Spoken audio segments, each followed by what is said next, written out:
Hi friends, welcome back to my channel. It's me Aleena. അപ്പം ഇന്ന് പതിവ് പോലെ ഒരു പുതിയൊരു സ്റ്റോറി ആയിട്ടാണ് ഞാൻ വന്നിട്ടുള്ളത്. കേട്ടാലോ? ഞങ്ങൾക്ക് ഈ ബന്ധത്തിന് താല്പര്യമില്ല. Sorry mister Ashok. അറിഞ്ഞുകൊണ്ട് ഞങ്ങളുടെ മകനെ ഒരു അപകടത്തിലേക്ക് തള്ളിവിടാൻ ഞങ്ങൾ ഒരുക്കമല്ല. ഫോൺ വെച്ച് ഹാളിലെ സോഫയിൽ ചാഞ്ഞിരുന്ന് മേലെടുത്ത് വീട്ടിൽ അശോക് പണിക്കർ ഒരു ദീർഘശ്വാസം വിട്ടു.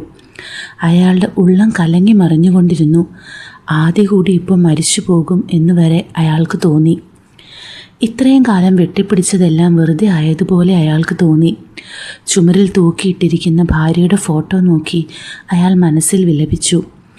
ഇതൊന്നും കാണാതെയും കേൾക്കാതെയും നീ നേരത്തെ പോയില്ലേ? പ്രീതി അശോക് 5 വർഷം മുമ്പ് ഒരു മാറാരോഗം മൂലം മരിച്ചുപോയി. പരസ്പരം സ്നേഹിച്ച അവർ നന്നേ ചെറുപ്പത്തിലെ ഒളിച്ചോടി കല്യാണം കഴിച്ചിരുന്നു. ഒന്നുമില്ലാത്തിടത്ത് നിന്ന് തുടങ്ങി ഇന്ന് വളർന്ന് പന്തലിച്ച് കിടക്കുന്ന PA ഗ്രൂപ്പ്സ് ആൻഡ് കമ്പനീസ് അയാൾ തൻ്റെ പ്രിയതമയ്ക്ക് വേണ്ടി തുടങ്ങിയതാണ്. ഒരു വലിയ വീട്ടിൽ ജനിച്ചു വളർന്ന അവളെ ഒരു രാജ്ഞിയെ പോലെ നോക്കണം എന്ന അയാളുടെ വാശിയായിരുന്നു. എന്തിനും ഏതിനും അയാൾക്ക് പ്രീതി വേണമായിരുന്നു. അവർ തമ്മിലുള്ള സ്നേഹം ദൈവത്തിന് പോലും അസൂയയുണ്ടാക്കും എന്ന് പലരും ഉറക്കെയും പതുക്കെയും പറഞ്ഞു. അവരുടെ സ്നേഹത്തിൻ്റെ പ്രതീകമായി ഒരു പൊന്നോമനയെ ദൈവം അവർക്ക് നൽകി. അതിഥി പ്രീതി അശോക്, അച്ഛൻ്റെയും അമ്മയുടെയും അമ്മുക്കുട്ടി. അമ്മയെ മുറിച്ചു വെച്ചതുപോലെ ആയിരുന്നു അവൾ. സുന്ദരി, സ്വഭാവവും അതുപോലെ തന്നെ. ഒരു പാവം. ഒരിത്തിരി സ്നേഹം കൊടുത്താൽ ഒരു കുന്നോളം സ്നേഹം തിരിച്ചു തരും. പ്രീതി മരിച്ചതിന് ശേഷം പലരും വീണ്ടും ഒരു കല്യാണത്തിന് നിർബന്ധിച്ചെങ്കിലും ചെയ്തില്ല. പ്രീതിക്ക് പകരം മറ്റൊരാൾ, അത് അയാൾക്ക് കഴിയില്ലായിരുന്നു. പിന്നെ അമ്മു, വരുന്ന ആൾ അവളെ സ്വീകരിക്കുവോ? അവൾക്ക് അവരെ ഇഷ്ടമാകില്ലേ? ഈ വിചാരങ്ങൾ അയാളെ ആ തീരുമാനത്തിൽ നിന്ന് പിന്തിരിപ്പിച്ചു. സോഫയിൽ നിന്ന് എഴുന്നേറ്റ് അടുക്കളയിലേക്ക് നടക്കുന്നതിനിടയിൽ അയാൾ ആ ഫോട്ടോയിലൊന്ന് തഴുകി. അടുക്കള കവാടത്തിന് കുറുകെ നിന്ന് അയാൾ അകത്തേക്ക് നോക്കി. ഒരു സാദാ മാക്സി ഉടുത്ത് ഓരോ പണി ചെയ്യുന്ന തൻ്റെ മകൾ. ആ വലിയ വീട്ടിൽ അവർ 2 പേര് മാത്രമേ താമസിക്കുന്നുണ്ടായിരുന്നുള്ളൂ. പണിക്കാരെ വെക്കാമെന്ന് പറഞ്ഞാൽ അവൾ സമ്മതിക്കില്ല. മുകളിലെ ഷെൽഫിൽ നിന്ന് എന്തോ സാധനം എടുത്ത് തിരിഞ്ഞ് അവൾ കണ്ടു. എന്തോ ആലോചിച്ചുകൊണ്ട് തന്നെ നോക്കി നിൽക്കുന്ന അച്ഛനെ. എന്താ അച്ഛാ, എന്തേലും വേണോ? പെട്ടെന്ന് അവൾ വിളിച്ചത് കേട്ട് ആലോചനയിൽ മുഴുകിയ അയാൾ ഞെട്ടി. എന്തോ കാര്യമായ ആലോചനയിലാണല്ലോ. എന്താണ്? കണ്ണു മിഴിച്ച് തന്നെ നോക്കി നിൽക്കുന്ന അച്ഛനെ നോക്കി അവൾ ചോദിച്ചു. ഹേയ്, ഒന്നുമില്ല. മറ്റേ ഇന്നാൾ വന്ന കൂട്ടർ വിളിച്ചിരുന്നു. അയാൾ തെല്ല് വിഷമത്തോടെ പറഞ്ഞു. എന്ത് പറഞ്ഞവർ? സ്ഥിരം പല്ലവി തന്നെയാണോ? തിരിഞ്ഞ് പാത്രത്തിൽ നിന്ന് നുള്ളുപ്പെടുത്ത് അടുപ്പത്ത് തളച്ചുകൊണ്ടിരിക്കുന്ന കറിയിലേക്ക് ഇട്ടുകൊണ്ട് അവൾ ചോദിച്ചു. അതിനയാൾ എന്ന് മൂളുക മാത്രമാണ് ചെയ്തത്. തിളച്ചുകൊണ്ടിരിക്കുന്ന കറി തവി കൊണ്ടിളക്കുന്നതിനിടെ അവൾ അച്ഛനെ തിരിഞ്ഞു നോക്കി. വിഷമിച്ച് തല താഴ്ത്തി നിൽക്കുന്ന അയാളെ കണ്ട് അവളുടെ ഉള്ളം നൊന്തു.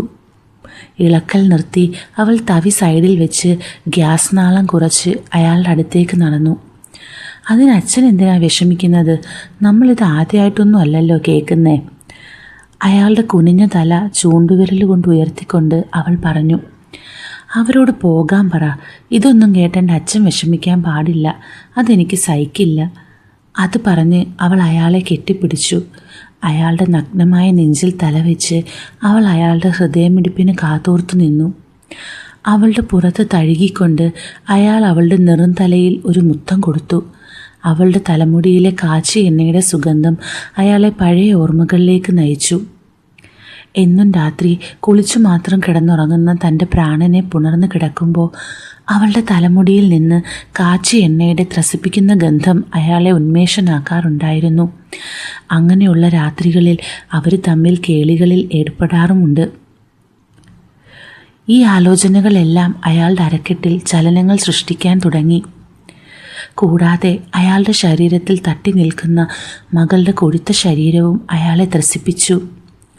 അയാളെ പോലും ഞെട്ടിച്ചുകൊണ്ട് പെട്ടെന്ന് അയാളിലെ പുരുഷൻ ഉണർന്നു. തൻ്റെ മകൾ അറിയുവോ എന്ന് ഭയന്ന് അയാൾ മകളിൽ നിന്ന് വിട്ടുമാറാൻ ഒരു വിഫല ശ്രമം നടത്തി. അതേസമയം തന്നെ മകളുടെ കെട്ടിപ്പിടുത്തത്തിൻ്റെ മുറുക്കം കൂടുന്നതായി അയാൾ അറിഞ്ഞു.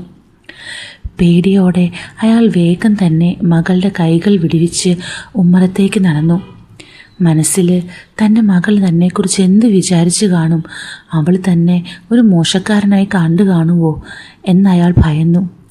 ഇതേ സമയം അടുക്കളവാതിലിൻ്റെ കട്ടിളയിൽ ചാരി നിന്ന് അച്ഛൻ വിട്ടകന്നു പോകുന്നത് നോക്കി നിൽക്കുകയായിരുന്നു അമ്മു.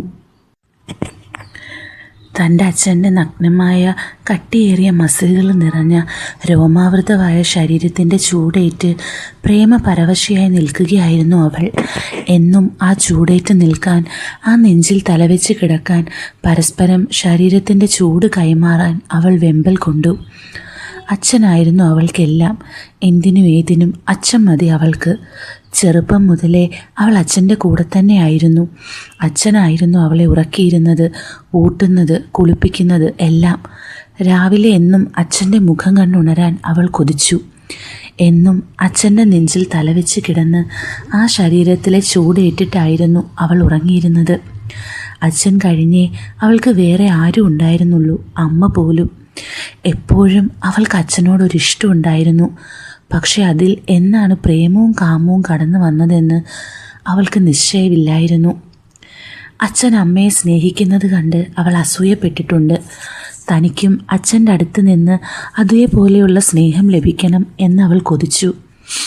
വർഷങ്ങളോളം അച്ഛൻ്റെ ചൂടേറ്റ് കിടന്നിരുന്ന അവൾ വയസ്സറിയിച്ചപ്പോൾ തൊട്ട് വലിയ കുട്ടിയായി. ഇനി ഒറ്റയ്ക്ക് കിടക്കാമെന്ന് പറഞ്ഞ് അവളെ മറ്റൊരു മുറിയിലേക്ക് മാറ്റിക്കിടത്തി. അതവളെ വല്ലാതെ വിഷമിപ്പിച്ചു. ആ കാരണത്താൽ അവൾ അമ്മയോട് എന്നും കലഹിച്ചു. പക്ഷെ എന്നും രാത്രി കൊണ്ടാടിക്കൊണ്ടിരുന്ന തൻ്റെ അച്ഛൻ്റെയും അമ്മയുടെയും കേളികൾ അവൾ ഒളിഞ്ഞിരുന്ന് നോക്കാറുണ്ടായിരുന്നു.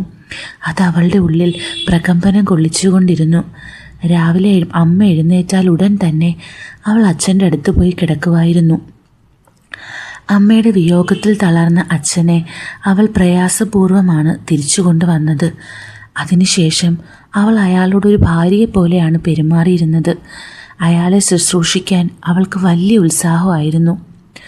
അയാൾക്ക് വേണ്ട ഫുഡുണ്ടാക്കി കൊടുക്കുക, ഇട്ടിരിക്കുന്ന ഡ്രസ്സ് ശരിയാക്കി കൊടുക്കുക, ഇസ്തിരി ഇട്ട് കൊടുക്കുക, തലയിൽ എണ്ണ തേച്ച് കൊടുക്കുക, അങ്ങനെയെല്ലാം. പണ്ട് എന്ത് കാര്യത്തിനും അമ്മയെ വിളിച്ചുകൊണ്ടിരുന്ന അച്ഛനെ കാണുമ്പോൾ അവൾ പലപ്പോഴും ആശിക്കാറുണ്ട്, ഒരു തവണയെങ്കിലും തന്നെ വിളിച്ചിരുന്നെങ്കിലെന്ന്. എന്നാൽ ഇന്ന് ആ ഒരു സ്ഥിതിയിലേക്ക് താൻ കൊണ്ടെത്തിച്ചിരിക്കുന്നു. എന്നും രാത്രി അമ്മയുടെ വസ്ത്രം കെട്ടിപ്പിടിച്ച് കിടന്നുറങ്ങുന്ന അച്ഛനെ അവൾ കാണാറുണ്ടായിരുന്നു. അതിനുശേഷം താൻ അമ്മയുടെ വസ്ത്രങ്ങൾ ഉപയോഗിക്കാൻ തുടങ്ങി. ആദ്യമൊക്കെ അതിനെ എതിർത്ത അച്ഛൻ തൻ്റെ വാശിയുടെ മുമ്പിൽ മുട്ടുമടക്കി. ഇന്ന് തൻ്റെ കൂടെ വിയർപ്പിൻ്റെ ഗന്ധമുള്ള വസ്ത്രമാണ് അച്ഛൻ കെട്ടിപ്പിടിച്ചുറങ്ങുന്നതെന്ന് ആലോചിച്ച് അവളുടെ ഉള്ളം തുടിച്ചു. എന്നും ഇതുപോലെ അച്ഛൻ്റെ കൂടെ കഴിയാൻ വേണ്ടിയാണ് താൻ പൈസ കൊടുത്ത് പണിക്കരെ കൊണ്ട് ജാതകത്തിൽ പ്രശ്നമുണ്ടെന്ന് പറയിച്ചത്. കല്യാണം കഴിഞ്ഞാൽ 3-ാം നാൾ കെട്ടിയവൻ ദുർമരണപ്പെടും. ഇത് കേട്ടാൽ ആരും കല്യാണത്തിന് അറിഞ്ഞുകൊണ്ട് സമ്മതിക്കില്ല എന്ന് തനിക്കറിയായിരുന്നു. അറിയാം ചെയ്യുന്നത് സമൂഹത്തിന് മുമ്പിൽ തെറ്റാണെന്ന്. പക്ഷെ ആരാണ് തെറ്റും ശരിയും തീരുമാനിക്കുന്നത്? അച്ഛനെ ഇത് വല്ലാതെ വിഷമിപ്പിക്കുമെന്നറിയാം. പക്ഷേ വേറെ മാർഗമൊന്നുമില്ലായിരുന്നു, അവൾ മനസ്സിൽ പറഞ്ഞു. ആലോചനകളെല്ലാം നിർത്തി അവൾ ഉമ്മറത്തിരിക്കുന്ന അച്ഛൻ്റെ അരികിലേക്ക് ഒരു ഗ്ലാസ് വെള്ളവുമായി ചെന്നു. എൻ്റെ അച്ഛൻ ഇങ്ങനെ ടെൻഷൻ അടിക്കല്ലേ, അത് വിട്ടുകള. എനിക്കില്ലാത്ത ടെൻഷൻ എന്തിനാ അച്ഛന്? ഉമ്മറത്തുള്ള ചാരി കസേരയിൽ നെറ്റിയിൽ കൈവച്ചുകൊണ്ട് ചാരിയിരിക്കുന്ന അച്ഛനോട് തോളിൽ കൈവച്ചുകൊണ്ട് അവൾ പറഞ്ഞു, നിനക്ക് അങ്ങനെയൊക്കെ പറയാം, എൻ്റെ വിഷമം നിനക്ക് മനസ്സിലാവില്ല. നിന്നെ നല്ലൊരാൾക്ക് കൈപിടിച്ച് കൊടുക്കണ്ടേ, എന്നാലേ എനിക്കൊരു സമാധാനമുള്ളൂ. അയാൾ അവളെ നോക്കി ഗ്ലാസ് വാങ്ങി വെള്ളം കുടിച്ചുകൊണ്ട് പറഞ്ഞു, അച്ഛൻ വെറുതെ മണിച്ചിത്രത്താഴിൽ നെടുമുടി വീണ് കളിക്കാതെ. എന്നെ അങ്ങനെ വല്ലവൻ്റെയും കൂടെ പറഞ്ഞയക്കാനാണോ ഇത്രയും കാലം വളർത്തിയത്? അങ്ങനല്ല മോളെ, എൻ്റെ കാലം കഴിഞ്ഞാലും നീ ഒറ്റയ്ക്കായി പോകരുത്. അതുകൊണ്ടാണ് അച്ഛൻ പറഞ്ഞത്. പേരിന് പോലും ഒരു കുടുംബബന്ധം പോലും നമുക്കില്ല.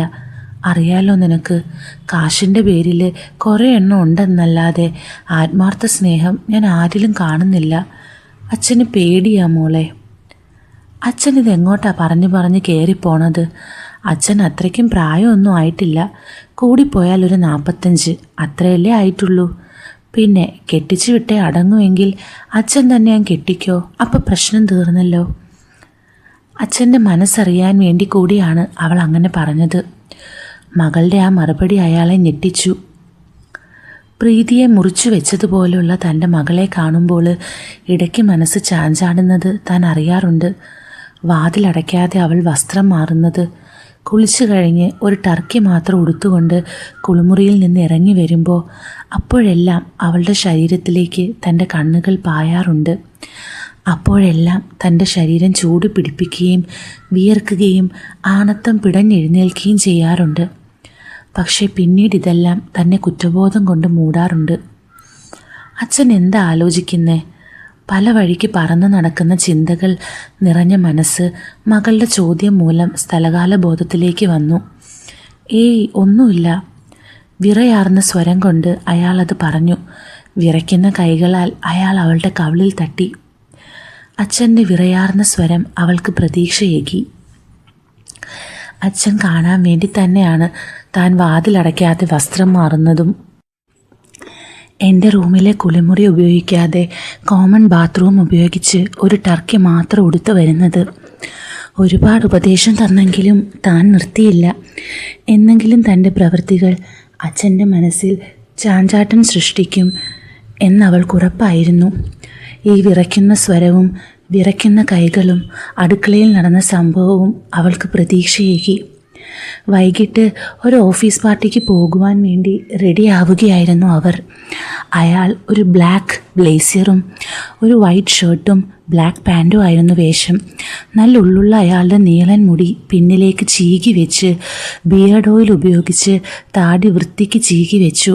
ഇപ്പോൾ അയാളെ കണ്ടാൽ ഒരു ബോളിവുഡ് നടനെ പോലുണ്ടായിരുന്നു. റൂമിൽ നിന്ന് പുറത്തു വന്ന് അയാൾ മകളെ അന്വേഷിച്ചു. കഴിഞ്ഞില്ലേ മോളെ? അയാൾ സോഫയിലിരുന്ന് ഷൂലേസ് കെട്ടുന്നതിനിടെ വിളിച്ചു ചോദിച്ചു. കഴിഞ്ഞച്ചാ. ശബ്ദം കേട്ട് അയാൾ തല പൊന്തിച്ചു. ഒരു കടും നീല ഷിഫോൺ സാരി ഉടുത്ത് അധികം മേക്കപ്പ് ഇല്ലാതെ കഴുത്തിലൊരു ഡയമണ്ട് ചോക്കർ നെക്ലേസ്, കാതിൽ അതിൻ്റെ കോമ്പിനേഷൻ ഇയറിംഗ്, കയ്യിൽ ഒരു വാച്ച്. ആ കാഴ്ച കണ്ട് അയാളുടെ മനസ്സിൽ ഭീതിയുടെ കൊടുങ്കാറ്റ് നിറയാൻ തുടങ്ങി.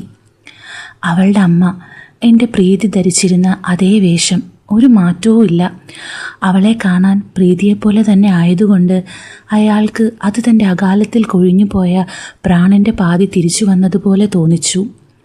അമ്മു അടുത്ത് വന്ന് നിന്നപ്പോൾ അയാൾക്ക് തൻ്റെ ഭാര്യ ഉപയോഗിച്ചിരുന്ന വെർസാച്ചയുടെ ഇറോസിൻ്റെ വശ്യമായ സുഗന്ധം നാസികയിൽ അറിഞ്ഞു.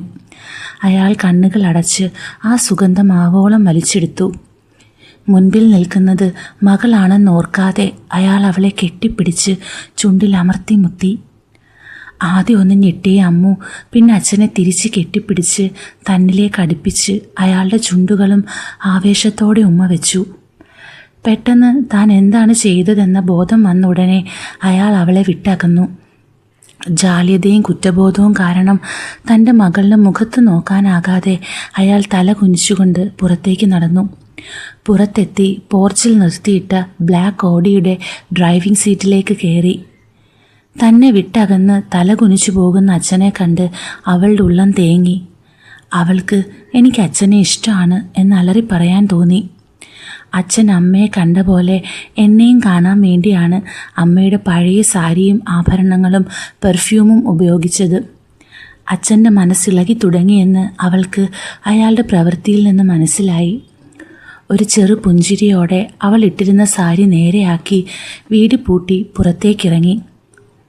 മകളുടെ വരവും കാത്ത് അശോക് അസ്വസ്ഥതയോടെ കാറിലിരുന്നു. അയാളുടെ മനസ്സിൽ തൻ്റെ മകൾ എന്തിനാണ് ഇങ്ങനെ കാണിക്കുന്നത് എന്ന ചിന്തയായിരുന്നു. ഒരുത്തരം കിട്ടാതെ അയാൾ കുഴഞ്ഞു. പോകാ അച്ഛാ. അമ്മുവിൻ്റെ സംസാരമാണ് അയാളെ ആലോചനയിൽ നിന്ന് ഉണർത്തിയത്. അവൾ വന്ന് കാറിൽ കയറിയതൊന്നും അയാൾ അറിഞ്ഞിരുന്നില്ല. അച്ഛൻ ഈയിടെയായി ഭയങ്കര ആലോചനയാണല്ലോ. മൂടി കെട്ടി നിൽക്കുന്ന പോലുള്ള അന്തരീക്ഷം തണുപ്പിക്കാൻ എന്ന വണ്ണം അമ്മു സംസാരിച്ചു. മകളുടെ ഒന്നും സംഭവിക്കാത്തതുപോലെയുള്ള പെരുമാറ്റം അയാളെ ഉലച്ചു. ഉള്ളിൽ സംശയങ്ങളുടെ വിത്തുകൾ മുളച്ചു. ഒന്നുമില്ല മോളെ. അയാൾ അതിന് തൃപ്തികരമല്ലാത്തൊരു മറുപടി പറഞ്ഞു. അച്ഛൻ്റെ മനസ്സ് ഇവിടെയൊന്നുമല്ല എന്ന് മനസ്സിലായ അവൾ പിന്നൊന്നും പറയാതെ പുറത്തെ കാഴ്ചകൾ നോക്കിയിരുന്നു. പാർട്ടി നടക്കുന്ന ആ വലിയ കൺവെൻഷൻ സെൻറ്ററിന് മുൻപിൽ കാറ് നിർത്തി അയാൾ പുറത്തിറങ്ങി താക്കോല് സെക്യൂരിറ്റിയെ ഏൽപ്പിച്ചു. അമ്മു അയാളുടെ കൂടെ തന്നെ ഇറങ്ങി ഓടിപ്പോയി അച്ഛൻ്റെ കൈയുടെ ഉള്ളിലൂടെ കോർത്തു പിടിച്ചു നിന്നു. തന്നെ നോക്കുന്ന അച്ഛനെ അവൾ കണ്ണടച്ച് കാണിച്ചു. എന്നിട്ട് ഒരുമിച്ച് നടക്കാൻ തുടങ്ങി. അവരെ അറിയുന്ന പലരും ആ കാഴ്ച കണ്ട് അത് പ്രീതിയും അശോകുമാണെന്ന് തെറ്റിദ്ധരിച്ചു. ചിലർ അത് അവരോട് പറയുകയും ചെയ്തു. അത് കേൾക്കുമ്പോൾ അയാളുടെ ഉള്ളിൽ ദേഷ്യവും അസ്വസ്ഥതയുമാണെങ്കിൽ അമ്മുവിൻ്റെ ഉള്ളിൽ സന്തോഷമായിരുന്നു. അയാൾ ഫ്രണ്ട്സിനെ കാണാനെന്ന വ്യാജേന അമ്മുവിനെ അവിടെയുള്ള പെൺകുട്ടികളുടെ കൂടെ വിട്ട് അയാൾ ഒരു കോർണറിലുള്ള ഓപ്പൺ ബാറിലേക്ക് നടന്നു. ഒരു ലാർജ് വിസ്കി നീറ്റ് അയാൾ അവിടെ നിൽക്കുന്ന അറ്റൻഡറോട് പറഞ്ഞു. അത് വാങ്ങി കുടിക്കുന്ന നേരം അയാളുടെ അടുത്ത് പലരും വന്ന് സംസാരിച്ചു. ഒന്നിലും ശ്രദ്ധ കൊടുക്കാൻ പറ്റാതെ അയാൾ പലർക്കും ചോദിച്ചതിന് മാത്രം മറുപടി പറഞ്ഞ് അധികം സംസാരത്തിലേക്ക് നീട്ടാൻ സമ്മതിച്ചില്ല. എങ്ങനെയെങ്കിലും ഇവിടെ നിന്നൊന്ന് രക്ഷപ്പെട്ടാൽ മതിയെന്നായിരുന്നു അയാൾക്ക്. ദൂരെ നിന്ന് നല്ലവണ്ണം മദ്യപിക്കുന്ന അശോകനെ കണ്ട് അമ്മു വല്ലാതെ വിഷമം വരുമ്പോൾ മാത്രം ഇത്തിരി കഴിക്കുന്ന അച്ഛനെ ഓർത്തു. അയാളുടെ ഉള്ളിൽ കനലാണെന്ന് അവൾക്ക് മനസ്സിലായി. അച്ഛനെ ഈ ഒരവസ്ഥയിൽ കാണേണ്ടി വരും എന്നവൾ സ്വപ്നത്തിൽ പോലും വിചാരിച്ചിരുന്നില്ല. എല്ലാം താൻ കാരണമാണല്ലോ എന്നോർത്ത് അവൾക്ക് വല്ലാതെ കുറ്റബോധം തോന്നി. കൂട്ടുകാരോട് ഇപ്പോൾ വരാമെന്ന് പറഞ്ഞ് അവൾ അച്ഛൻ്റെ അടുത്തേക്ക് നടന്നു. മതി അച്ഛാ, വാ പോവാം. അയാൾ കുടിച്ചുകൊണ്ടിരുന്ന ഗ്ലാസ് പിടിച്ചു വാങ്ങി താഴെ വെപ്പിച്ച് അവൾ അശോകിനെയും വലിച്ച് പുറത്തേക്ക് നടന്നു. തിരിച്ചു പോകുന്നത് കണ്ട് പലരും എന്താ പറ്റിയതെന്ന് ചോദിച്ചപ്പോൾ എനിക്ക് തീരെ വയ്യ എന്ന് അമ്മു കള്ളം പറഞ്ഞു. കാറ് കൊണ്ടുവന്ന സെക്യൂരിറ്റിക്ക് ഒരു 200 രൂപ കൊടുത്ത് അവൾ താക്കോല് വാങ്ങി. അച്ഛനെ കോ ഡ്രൈവിംഗ് സീറ്റിലിരുത്തി അവൾ ഡ്രൈവ് ചെയ്യാൻ ആരംഭിച്ചു. അശോക് അപ്പോഴെല്ലാം ഒന്നും മിണ്ടാതെ അമ്മുവിനെ ശ്രദ്ധിച്ചുകൊണ്ടിരിക്കുകയായിരുന്നു. യാത്രയിലുടനീളം അയാൾ മൗനിയായിരുന്നു. പെട്ടെന്ന്, വീട്ടിലേക്കല്ല, വണ്ടി എസ്റ്റേറ്റിലേക്ക് എടുക്ക്. വീട്ടിലേക്ക് പോകാനുള്ള വഴിയിലേക്ക് കടക്കും നേരം അയാൾ പുറത്തേക്ക് നോക്കിക്കൊണ്ട് തന്നെ പറഞ്ഞു. അമ്മു അച്ഛൻ പറഞ്ഞതനുസരിച്ച് വീട്ടിലേക്ക് കടക്കാതെ അവരുടെ എസ്റ്റേറ്റിലേക്ക് വണ്ടി വിട്ടു.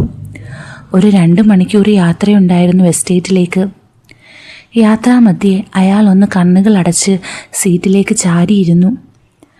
യാത്രയിലുടനീളം അയാളുടെ ചിന്ത തൻ്റെ മകളെപ്പറ്റിയായിരുന്നു. അവൾ എന്താ എന്നോടിങ്ങനെ? പണ്ടേ അവൾ എൻ്റെ കാര്യത്തിൽ ഓവർ പൊസസീവ് ആയിരുന്നു.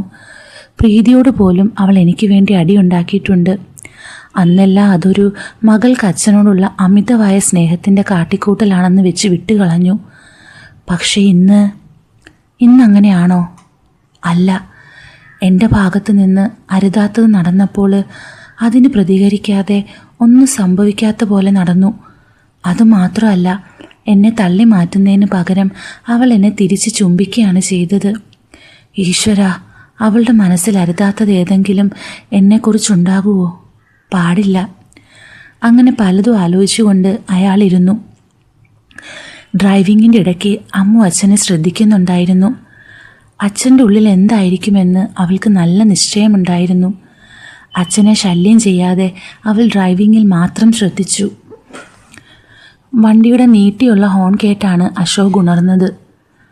മുൻപിൽ വലിയൊരു കറുത്ത ഗേറ്റ് അയാൾ വണ്ടിയുടെ ഹെഡ്ലൈറ്റിൻ്റെ വെളിച്ചത്തിൽ കണ്ടു.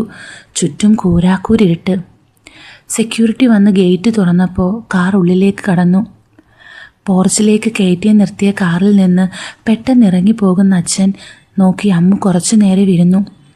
അത് കഴിഞ്ഞ് പിന്നിലെ സീറ്റിൽ നിന്ന് വഴിയിലെ ഹോട്ടലിൽ നിന്ന് വാങ്ങിയ പാഴ്സലെടുത്ത് പുറത്തേക്കിറങ്ങി. നല്ല തണുപ്പുള്ള അന്തരീക്ഷമായിരുന്നു അവിടെ. ഭക്ഷണം വല്ലതും വാങ്ങണോ എന്ന് ചോദിച്ചു വന്ന സെക്യൂരിറ്റിക്കാരനെ തിരിച്ചയച്ച് പെട്ടെന്ന് തന്നെ അവൾ വീടിൻ്റെ ഉള്ളിലേക്ക് കയറി. മെയിൻ ഡോർ അടച്ച് അവൾ ചുറ്റും നോക്കി. അവിടെ എങ്ങും അച്ഛനെ കാണാഞ്ഞ് അവൾ മുകളിൽ കയറി. അടച്ചിട്ട റൂമിൻ്റെ വാതിലിൻ്റെ ഇടയിലൂടെ വെളിച്ചം കണ്ട് അവൾക്ക് മനസ്സിലായി അച്ഛൻ റൂമിലാണെന്ന്. വാതിലിൽ 2 തട്ട് തട്ടി അവൾ അയാളെ ഭക്ഷണം കഴിക്കാൻ വിളിച്ചു. അമ്മു ഡൈനിങ് ടേബിൾ ഭക്ഷണം വിളമ്പുന്ന നേരം അശോക് ഡ്രസ്സ് മാറി ഒന്ന് കുളിച്ചു വന്നു. അയാൾ തൻ്റെ മകളെ ശ്രദ്ധിക്കാതെ എടുത്തു വെച്ച് ഭക്ഷണം കഴിച്ച് എഴുന്നേറ്റ് പോയി. തന്നെ ശ്രദ്ധിക്കാതെ കഴിച്ചെഴുന്നേറ്റ് പോകുന്ന അച്ഛനെ നോക്കി അവൾ വിങ്ങുന്ന മനസ്സോടെ കഴിപ്പ് പകുതിക്ക് വെച്ച് നിർത്തി. തൊണ്ടയിൽ കൂടെ ഒന്നും പിറക്കാൻ പറ്റുന്ന അവസ്ഥയിലല്ലായിരുന്നു അവൾ. കഴിച്ച് പാത്രങ്ങൾ കഴുകി വെച്ച് അവൾ ഒന്ന് കൈയും കാലും കഴുകി മുകളിൽ അച്ഛൻ്റെ റൂമിൻ്റെ തൊട്ടരികെയുള്ള മുറിയിലേക്ക് കയറിക്കിടന്നു. എത്ര ശ്രമിച്ചിട്ടും അവൾക്കുറക്കം വരുന്നുണ്ടായിരുന്നില്ല. അപ്പുറത്തേക്ക് മുറിയിൽ അശോകും ഇതേ അവസ്ഥയിൽ തന്നെ ആയിരുന്നു. ഒരു തീരുമാനത്തിലെത്താൻ കഴിയാതെ അയാൾ കുഴങ്ങി. കുറേ തിരിഞ്ഞും മറിഞ്ഞും കിടന്ന് അയാൾ അവസാനം എഴുന്നേറ്റ് വാതിൽ തുറന്ന് ബാൽക്കണിയിൽ പോയി നിന്നു. വാതിൽ തുറക്കുന്ന ശബ്ദം കേട്ട് അമ്മു എഴുന്നേറ്റ് ലൈറ്റിട്ട് പുറത്തേക്കിറങ്ങി. ബാൽക്കണിയിൽ ഒരു നിഴൽ രൂപം കണ്ട് അവൾ അവിടേക്ക് നടന്നു. ആകാശം നോക്കി നിൽക്കുന്ന അച്ഛനെ കണ്ടു. അച്ഛാ, നമുക്ക് നാളെ സംസാരിക്കാം മോളെ, അയാൾ തിരിഞ്ഞു നോക്കാതെ പറഞ്ഞു. അമ്മു അത് കേട്ട് വിഷമിച്ച് തിരിഞ്ഞു നടന്നു. ബാൽക്കണിയുടെ വാതിൽ കടക്കും മുന്നേ അവൾ തിരിഞ്ഞോടി അച്ഛനെ പിറകിൽ നിന്ന് കെട്ടിപ്പിടിച്ചു. പുറത്തനുഭവപ്പെടുന്ന നനവിൽ നിന്ന് അയാൾക്ക് മനസ്സിലായി അവൾ കരയുകയാണെന്ന്. എന്നാൽ ഒന്ന് തിരിഞ്ഞാശ്വസിപ്പിക്കാനുള്ള ധൈര്യം അയാൾക്ക് വന്നില്ല. അച്ഛൻ്റെ ഈ അവഗണന അമ്മുവിന് സഹിക്കാവുന്നതിനും അപ്പുറമായിരുന്നു. നാളെ എല്ലാത്തിനും ഒരവസാനം കാണണം എന്നവൾ ഉറപ്പിച്ചു. മകൾ പോയി എന്നുറപ്പാക്കിയ അശോക് ഫോൺ എടുത്ത് സംസാരം തുടർന്നു. രാത്രി ഒരുപോലെ കണ്ണടയ്ക്കാത്തത് കൊണ്ട് അമ്മു വളരെ വൈകിയാണ് ഉണർന്നത്. താഴെ നിന്ന് പാത്രങ്ങൾ കൂട്ടിമുട്ടുന്ന ശബ്ദം കേട്ടാണ് അവൾ ഉണർന്നത്. താഴെ വന്ന് അവൾ ശബ്ദം കേൾക്കുന്ന അടുക്കളയിലേക്ക് നടന്നു. അവിടെ കണ്ട കാഴ്ച അവളെ അത്ഭുതപ്പെടുത്തി. അവിടെ പാട്ടൊക്കെ പാടി ആഘോഷമാക്കി അച്ഛൻ പാചകം ചെയ്യുന്നു. അവൾ വായയും തുറന്ന് ആ കാഴ്ച നോക്കി നിന്നു. ആ, നീ വന്നോ? ചായ വേണോ? അയാൾ ഫ്ലാസ്കിലുള്ള ചായ ഒരു കപ്പിലാക്കി അവൾക്ക് കൊടുത്തു. അവൾ അത് കുടിച്ചുകൊണ്ട് അച്ഛനെ നോക്കി നിന്നു. നിനക്ക് ഫുഡ് കഴിക്കാനായോ? എടുത്തു വെക്കട്ടെ? അവൾ അവിടെ തന്നെ നിൽക്കുന്നത് കണ്ട് അയാൾ ചോദിച്ചു. അവൾ അതിന് തലയാട്ടി സമ്മതിച്ചു. അയാൾ ഒരു കയ്യിൽ കാസറോളും മറുകൈയിൽ ഒരു പാത്രം കറിയും എടുത്തു. അമ്മു അച്ഛൻ്റെ പിന്നാലെ ഡൈനിങ് ടേബിളിലേക്ക് നടന്നു. എങ്ങനെയാണ് അച്ഛൻ ഈ പെട്ടെന്നുള്ള മാറ്റമെന്ന് അവൾക്ക് എത്ര ആലോചിച്ചിട്ടും മനസ്സിലായില്ല. ചായ കുടി കഴിഞ്ഞ് അശോക് ഹാളിൽ സോഫയിലിരുന്ന് പേപ്പർ വായിച്ചുകൊണ്ടിരിക്കുകയായിരുന്നു. അച്ഛാ, അമ്മുവിൻ്റെ വിളി കേട്ട് അയാൾ മുഖം ഉയർത്തി നോക്കി. അയാളുടെ നേരെ ഓപ്പോസിറ്റുള്ള സോഫയിൽ ഇരിക്കുകയായിരുന്നു അമ്മു. ആ, എന്താ മോളെ? എനിക്ക് അച്ഛനോടൊരു കാര്യം പറയാനുണ്ടായിരുന്നു. ആ, എനിക്കും മോളോടൊരു കാര്യം പറയാനുണ്ട്. എന്നാൽ അച്ഛൻ ആദ്യം പറ. ആ, എന്നാൽ ഞാൻ പറയാം. നിനക്ക് നമ്മുടെ മോഹനെ അറിയില്ലേ? ഇൻവെസ്റ്റേഴ്സ് ബോർഡിലുള്ള അയാളുടെ മകൻ സൂരജ്. അവന് വേണ്ടി അവർ നിന്നെ ചോദിച്ചു. അവർക്ക് ഈ ജാതകത്തിലൊന്നും വിശ്വാസമില്ലെന്നാണ് പറഞ്ഞത്. നല്ല കുടുംബമാണ്. മോൾ എന്തു പറയുന്നു? അച്ഛൻ പറയുന്ന കേട്ട് അമ്മു തലകുനിച്ച് നിന്നു. എനിക്ക് വേണ്ട അച്ഛാ. എന്തുകൊണ്ട് വേണ്ട? അയാൾ ശബ്ദം കനപ്പിച്ചുകൊണ്ട് ചോദിച്ചു. എനിക്ക് വേറെ ഒരാളെ ഇഷ്ടമാണ്. ആരെ? അവൾ ആ ചോദ്യത്തിന് എങ്ങനെ മറുപടി കൊടുക്കുമെന്നറിയാതെ വിയർത്തു. ചോദിച്ചത് കേട്ടില്ലെന്നുണ്ടോ?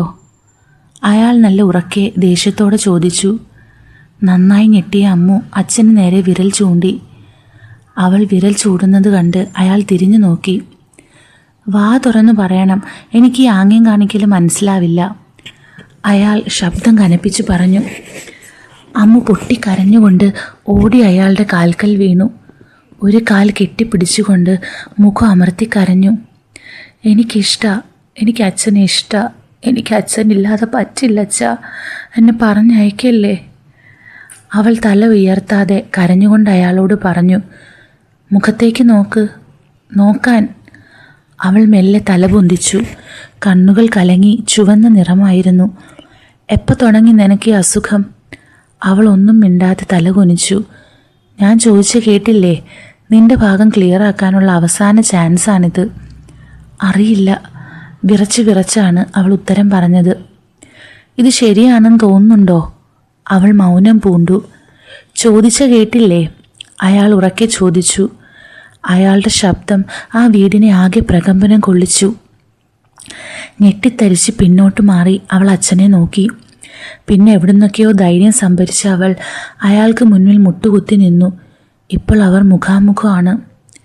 എനിക്കറിയില്ല ശരിയാണോ തെറ്റാണോ എന്നെനിക്കറിയില്ല, പക്ഷേ എനിക്ക് ഇത് ശരിയാണ്. അത്രയും പറഞ്ഞപ്പോഴേക്കും അവൾ കരഞ്ഞു തുടങ്ങിയിരുന്നു. പ്ലീസ് അച്ഛ, എനിക്ക് അച്ഛനില്ലാതെ പറ്റില്ല അച്ഛ. എനിക്ക് അത്രയ്ക്ക് ഇഷ്ടം അച്ഛനെ. എന്നെ അച്ഛൻ തിരിച്ച് സ്നേഹിക്കണമെന്നൊന്നും ഞാൻ പറയില്ല. ഒരു വേലക്കാരിയെപ്പോലെ അച്ഛനെ നോക്കി ഞാൻ ജീവിച്ചോളാം. എന്നാലും എന്നെ പറഞ്ഞു വിടല്ലേ അച്ഛ, വെറുക്കല്ലേ അച്ഛ. അത്രയും പറയാൻ അവൾ നന്നേ ബുദ്ധിമുട്ടി. അച്ഛൻ്റെ കാൽമുട്ടിൽ തലവെച്ച് അവൾ തേങ്ങി. അച്ഛൻ ചിരിക്കുന്ന ശബ്ദം കേട്ട് അവൾ സംശയത്തോടെ തല പൊന്തിച്ച് നോക്കി. അയാൾ വലിയ വായിൽ ആർത്ത് ചിരിക്കുകയായിരുന്നു. അച്ഛൻ എന്തിനാ ചിരിക്കുന്നതെന്ന് അവൾക്ക് എത്ര ആലോചിച്ചിട്ടും മനസ്സിലായില്ല. പക്ഷേ ആ ചിരി കണ്ട് അവളുടെ മനസ്സിൽ ചെറിയ പ്രതീക്ഷയുടെ പൂമൊട്ടിട്ടു. എന്നാലും ഒരു കൊടുങ്കാറ്റിന് മുൻപുള്ള ശാന്തതയാണോ ഇത് എന്ന ചെറിയ ഭയം അവളുടെ ഉള്ളിലുണ്ടായിരുന്നു. അയാൾ കഷ്ടപ്പെട്ട് ചിരി നിർത്തി തന്നെ സംശയത്തോട് നോക്കുന്ന മകളെ നോക്കി. അവളുടെ മുഖം കൈക്കുമ്പിളിലെടുത്ത് മുഖത്തിന് നേരെ പിടിച്ചു. എന്നിട്ട് അവളുടെ നെറ്റിയിൽ ഒരു മുത്തം കൊടുത്തു. എനിക്കറിയായിരുന്നു ഈയൊരു ഉത്തരമായിരിക്കും നിൻ്റെ അടുത്ത് നിന്ന് കിട്ടുക എന്ന്. തന്നെ നോക്കി ചിരിച്ചുകൊണ്ട് പറയുന്ന അച്ഛനെ അവൾ നോക്കി നിന്നു. നിൻ്റെ വായിൽ നിന്നിത് കേൾക്കാൻ വേണ്ടിയാ ഞാനൊരു കള്ളം പറഞ്ഞത്, മനസ്സിലായില്ലല്ലേ? ആ, നിനക്കൊരു മൈ അല്ലേ വേണ്ട, ഒരു മണ്ടനും ആലോചനയുമായി വന്നിട്ടില്ല. അത് കേട്ട് അമ്മു അയാളെ പൊതിരെ തല്ലാൻ തുടങ്ങി. അയാൾ ചിരിച്ചുകൊണ്ട് അതെല്ലാം ഏറ്റുവാങ്ങി. പെട്ടെന്ന് തല്ലി നിർത്തി അവൾ അയാളുടെ പിൻതല പിടിച്ച് തൻ്റേതിനോടടുപ്പിച്ച് വാശിയോടെ ചുണ്ടുകൾ കവർന്നു. ആദ്യം ഒന്ന് ഞെട്ടിയ അവൾ പിന്നെ ആ ചുംബനത്തിനോട് സഹകരിച്ചു. അപ്പോൾ നമ്മുടെ ഈ സ്റ്റോറിയുടെ ബാക്കി പോർഷൻ നമ്മുടെ ടെലഗ്രാമിലെ ഏപ്രിൽ മെയ് ചാനലിലായിരിക്കും ഞാൻ ഇടുന്നത്. അപ്പോൾ ചാനലിൽ ഓൾറെഡി ഉള്ളവർ അവിടെ ഒന്ന് കേൾക്കുക. അല്ലാതെ ജോയിൻ ചെയ്യാൻ താല്പര്യമുള്ളവർക്ക് മെസ്സേജ് ചെയ്യാനുള്ള ലിങ്ക് ഞാൻ ഡിസ്ക്രിപ്ഷനിലോ കമൻറ്റ് ബോക്സിലോ ഇട്ടേക്കാം. അപ്പോൾ എല്ലാവരും ജോയിൻ ചെയ്ത് ബാക്കി സ്റ്റോറി എൻജോയ് ചെയ്യുക. അപ്പോൾ നമുക്ക് പുതിയൊരു സ്റ്റോറി ആയിട്ട് കാണാം. അതുവരേക്കും ഗുഡ് ബൈ.